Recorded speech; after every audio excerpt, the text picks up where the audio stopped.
So hey guys, Vinay this side. कैसे हैं आप लोग? तो आज हम बात करते हैं आपका जो एग्ज़ाम हुआ है DSSB का सीनियर पर्सनल असिस्टेंट और पर्सनल असिस्टेंट का जो एग्ज़ाम है SP और PA का, उसके बारे में। तो 8 मार्च को आपकी इसकी पहली शिफ्ट हुई है। तो आपको मैं बता दूं, सीनियर पर्सनल असिस्टेंट और पर्सनल असिस्टेंट का जो एग्ज़ाम है वो कंबाइंड एग्ज़ाम हुआ है, मतलब एक ही एग्ज़ाम हुआ है। ठीक है, तो इसमें आपकी इंग्लिश है, GK है, रीजनिंग है, कोई मैथ्स नहीं है इसमें, आप लोगों को पता ही था। अभी एक पेपर इसका और भी होगा, आई थिंक 21 या 23 तारीख को पेपर है, तो ये वीडियो उन लोगों के लिए बहुत अच्छी होगी। ठीक है, तो इंग्लिश जो है इसमें टोटल 50 नंबर की है, GK 20 नंबर की है, रीजनिंग 20 नंबर की है। इंग्लिश जो है डिवाइडेड है आपके 3 सेक्शन में, 20, 20 और 10। ठीक है, मतलब पहले 20 सेक्शन की इंग्लिश आएगी, फिर 20 सेक्शन की इंग्लिश है, फिर 10 नंबर की इंग्लिश है। वैसे GK जो है वो 20 नंबर की, उसमें कोई सेक्शन नहीं है, एक ही सेक्शन में 20 नंबर की GK और रीजनिंग 20 नंबर की है। ठीक है, तो मैं स्टार्ट करता हूँ कि किस टाइप के क्वेश्चंस आ रखे थे। तो देखो, पहले मैं आपको एक शॉर्ट में एक चीज़ें बताऊँ कि देखो, रीजनिंग जो थी, जो 20 क्वेश्चन आ रखे थे वो बहुत ही इजी थे, GK थोड़ी सी टफ थी, और इंग्लिश जी थी वो मॉडरेट लेवल की। तो पहले हम सारी की सारी GK मैं आपको बताने की कोशिश करता हूँ जो मुझे पता लग पाया। देखो, गुप्ता डायनेस्टी से क्वेश्चन थे। ठीक है, ग्रीन हाइड्रोजन हब से रिलेटेड क्वेश्चन था। यूनियन टेरिटरी कब फॉर्म हुई, कौन से एक्ट में, उससे रिलेटेड क्वेश्चन था। ग्राम फैट, 1 ग्राम फैट में कितनी कैलोरीज होती है, पार्वती पटनायक से क्वेश्चन था। फिर कोई अभिनव भारत सोसाइटी है वो कब फाउंड हुई, ऐसा क्वेश्चन था। ठीक है ना, तो इस टाइप के क्वेश्चंस थे इस सेट में। कोई स्टैटिक GK के कम क्वेश्चंस थे, ऐसे कोई ज़्यादा क्वेश्चन नहीं था। जैसे कि हमारे JJ वाले में आपके फेस्टिवल्स वगैरह तो नहीं कहूँगा मैं, जैसे कि सेंसर से क्वेश्चंस थे, तो यहाँ पे सेंसर वगैरह से क्वेश्चन नहीं थे। ठीक है, अब आता हूँ मैं आगे। आपका रीजनिंग में क्या था, वही नंबर सीरीज, वही आपका मिसिंग नंबर, वही कोडिंग डिकोडिंग फिगर, ये सारी जो चीज़ें आ रही हैं जो JJ में भी आ रही है, सीनियर पर्सनल असिस्टेंट में भी एज इट इज़ आया था। कोई ज़्यादा मुश्किल नहीं आया, एक दो क्वेश्चन थे रीजनिंग के जो बच्चों को लगे कि नहीं बन रहे। वैसे इंग्लिश जो रीजनिंग थी वो बहुत ही ईजी थी। ठीक है, बार बार इंग्लिश निकल रहा है मुंह से। तो अब हम आते हैं हमारे सब्जेक्ट की तरफ, इंग्लिश के ऊपर। तो देखो, वो कैब के टोटल क्वेश्चन आप मान लो कि 12 से 15 क्वेश्चन थे, जिसमें से वन वर्ड के क्वेश्चन टोटल 5 थे, ईडियम 4 होंगे, और सिनोनियम, एंटोनियम और स्पेलिंग मिला के टोटल 9 क्वेश्चन थे। 9 मतलब कि आप मान लो 3 सिनोनियम, 3 एंटोनियम और 3 स्पेलिंग। ठीक है, तो जैसे कि वन वर्ड सब्स्टिट्यूशन में बताता हूँ आपको क्या क्या पूछा गया। तो वन वर्ड सब्स्टिट्यूशन में आपका पूछा गया था कि वो होता है ना, two marriage system is called bigamy. तो बाईगैमी क्वेश्चन था। एक था कि जो मनी देता है इंटरेस्ट पे, वो हायर रेट ऑफ इंटरेस्ट पे देता है, तो उसरर, जिसका आंसर था USURER। ये दोनों मैंने अपनी वीडियोस में सारे करा रखे हैं, कोई कोर्स वगैरह लेने की जरूरत नहीं है, वीडियो फ्री में अवेलेबल है। मैं भी लिंक मैं अभी आपको दिखा भी दूंगा। वन वर्ड सब्स्टिट्यूशन एक आ रखा था कि art of beautiful hand writing is calligraphy, CALLIGRA calligraphy. और अगर art of bad hand writing या फिर आर्ट ऑफ अगली हैंड राइटिंग बोलेंगे तो वो क्या होती है, आपकी कैकोग्राफी होती है, वो भी ध्यान रखना। फिर आ रखा था भैया, जैसे कि एक पर्सन है, मतलब एक हस्बैंड है, वो बड़ा ही फॉन्ड ऑफ है अब, या बड़ा ही ऑब्सेस्ड है अपनी वाइफ को लेकर, तो उसका क्या मतलब होता है, बेसिकली वो जोरू का गुलाम है। मतलब इसको आप बोल सकते हो यूक्सोरियस, UXORIOUS। वैसी जब पत्नी की हत्या हो जाती है तो उसके लिए एक आपका रूट वर्ड होता है साइड, CID, साइड मतलब किलिंग ऑफ, और युग्जो मतलब वाइफ, तो killing of wife is called uxoricide. और जो जोरू का गुलाम होता है उसे हम बोलते हैं युग्जोरियस। या फिर अगर आपको एक इडियम एंड फ्रेज उसके लिए बोलना है तो आप उसके लिए वर्ड भी बोल सकते हो, बेसिकली फ्रेज है हैंड पैक्ड हस्बैंड। ठीक है, उससे भी आप जोरू का गुलाम बोलते हो। ठीक है, दो वर्ड ध्यान रखना।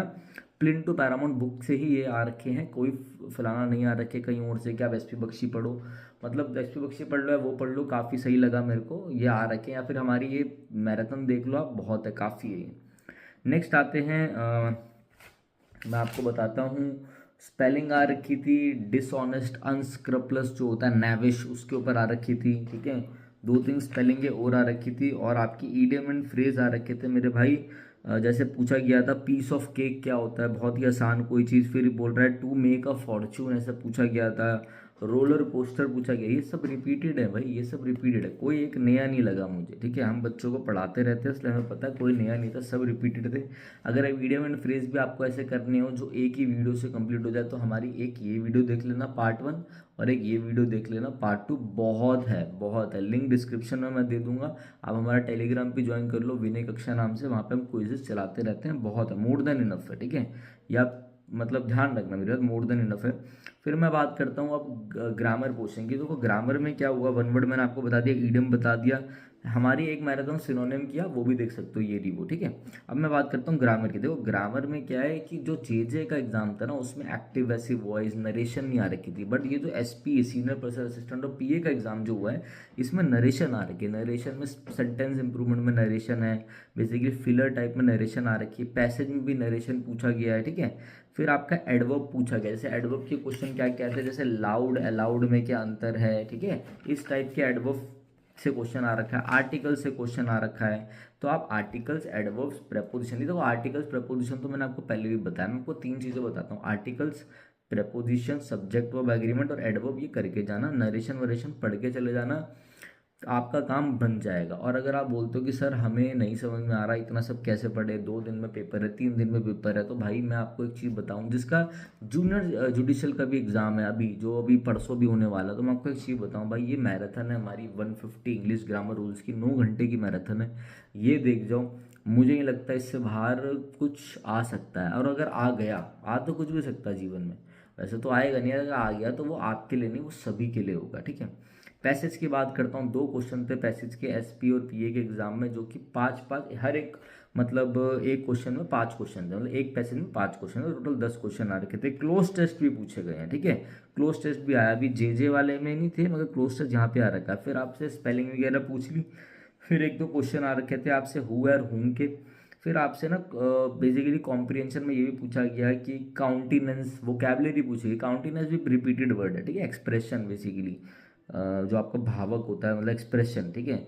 और साउंड ऑफ बी क्या होता है, बज है। आपसे हल का मतलब पूछ लिया, हल एक अच्छा वर्ड लगा मुझे, जो कि नहीं मिला, ये वर्ड आपका एसपी बख्शी की बुक में है, HURL हल, ठीक है, या फिर इस बुक में भी वर्ड दे रखा है। अभी मैं कुछ दिनों से इसकी कुछ मैराथन वगैरह सोच रहा था, तो मैंने यहीं कहीं पे इसके लिए कुछ, मैं आपको दिखाता हूँ, पता नहीं कहाँ चला गया, एक मिनट रुको, किसी रूट वर्ड में जैसे कंपंक्शन था ना, तो यहीं पता नहीं दिख रहा हो आप लोगों को, नहीं दिख रहा हो, ऐसे मैं मार्क करके रखता हूँ, तो यहीं पे एक वर्ड आ रखा था हल, बेसिकली यहाँ पर उसका मतलब है थ्रो करना, और वहाँ पे भी पैसेज में भी उसका मतलब ये होगा टू थ्रो समबडी, कुछ थ्रो कर देना, ये वो, ठीक है। तो आप ये चीज़ ध्यान रखना कि कैसे हमें क्या क्या चीज़ें करनी है, ठीक है। और 3 मैराथन मैंने बता दी, वो देख लो, बढ़िया काम हो जाएगा आपका। और जैसे बच्चे सोच रहे सर और क्या करें, तो भैया मेरी सीरीज चल रही है DSSB की, जिसमें हम 1000 क्वेश्चंस करा रहे हैं, हम कोशिश कर रहे हैं डेली वीडियो डालने की, तो आप क्या करो, वो सीरीज़ देख लो, अभी टोटल 7 वीडियो हो चुकी है, एक बार वो देख लो। हर वीडियो में 20 क्वेश्चन करा रखे हैं, तो आप 20 से 15 क्वेश्चन, तो 140-150 क्वेश्चन करके जाओ, मज़ा ना आ जाए तो बताना। तो चलिए गाइज मैं चलता हूँ, किसी को अगर मॉक लेने हो जे के लिए तो हमारे मॉक ले सकते हैं, ठीक है। किसी को अगर पूरा कोर्स लेना हो इंग्लिश का, तो वो भी हमारा कोर्स ले सकता है, ठीक है। नीचे हमारी ऐप का लिंक है विनय कक्षा, वहाँ पर जाके देख सकते हैं। तो चलिए गाइज, थैंक यू।